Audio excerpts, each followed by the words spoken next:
மார்கழி மாதத்தில் வரக்கூடிய வளர்பிறை ஏகாதசியை வைகுண்ட ஏகாதசி என்று கூறுவது உண்டு. அனைத்து பெருமாள் ஆலயங்களிலும் சிறப்பு வழிபாடுகள் நடைபெறும். சொர்க்கவாசல் திறக்கப்படும். சொர்க்கவாசலின் வழியாக பெருமாளை நாம் தரிசனம் செய்யும்போது நம்முடைய கர்ம வினைகள் அனைத்தும் நீங்கி இந்த உலகத்தில் வாழும் வரை அனைத்து விதமான சுகங்களையும் பெறுவதோடு கடைசி காலத்தில் சொர்க்கவாசலை அடைவோம் என்பது ஐதீகம்.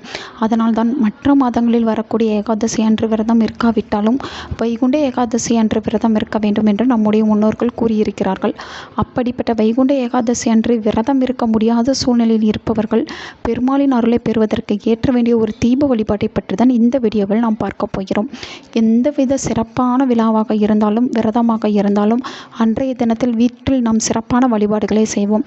என்னதான் சிறப்பான வழிபாட்டை செய்ய முடியாவிட்டாலும் அல்லது செய்தாலும் கண்டிப்பான முறையில் தீபம் என்பதை ஏற்றுவோம். தீபத்திற்கு அவ்வளவு சிறப்புகள் இருக்கிறது. தீபம் ஏற்றும் பொழுது எந்த தெய்வத்தை நினைத்து ஏற்றுகிறோமோ அந்த தெய்வம் அந்த தீபத்தில் குடியேறி நமக்கு பரிபூரணமாக அருளை தருவார்கள் என்பது ஐதீகம்.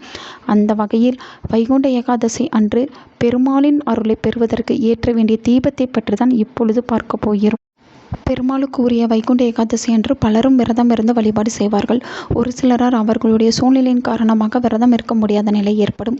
அந்த நிலையில் வருத்தம் கொள்ளாமல் இந்த எளிய தீபத்தை மட்டும் ஏற்றினாலே போதும் பெருமாளின் அருளை பெற முடியும். அப்படிப்பட்ட ஒரு தீபத்தை ஏற்றுவதற்கு நமக்கு பெருமாளுக்கு உரிய சில உகந்த பொருட்கள் தேவைப்படும்.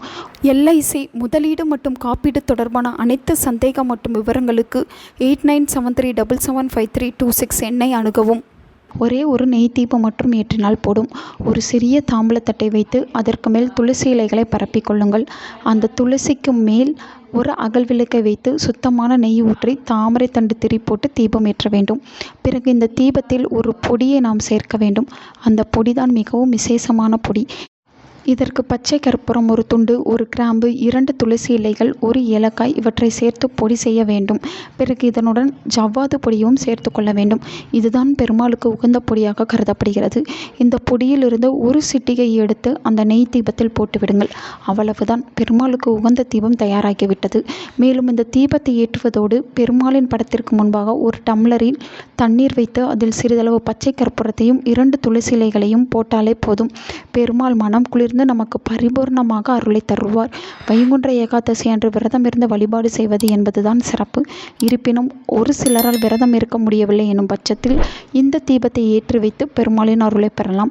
விரதம் இருப்பவர்களும் இந்த தீபத்தை ஏற்றி வைத்து இரட்டிப்பு பலனை பெறலாம். நல்லதே நடக்கும். உங்கள் நண்பர்களுக்கும் உங்கள் உறவினர்களுக்கும் இந்த வீடியோவை ஷேர் பண்ணுங்கள். அவங்களும் இதை பற்றி தெரிஞ்சுக்கிடட்டும். ஆன்மீகம் டிவி தமிழ் சேனலை சப்ஸ்கிரைப் பண்ணுங்கள்.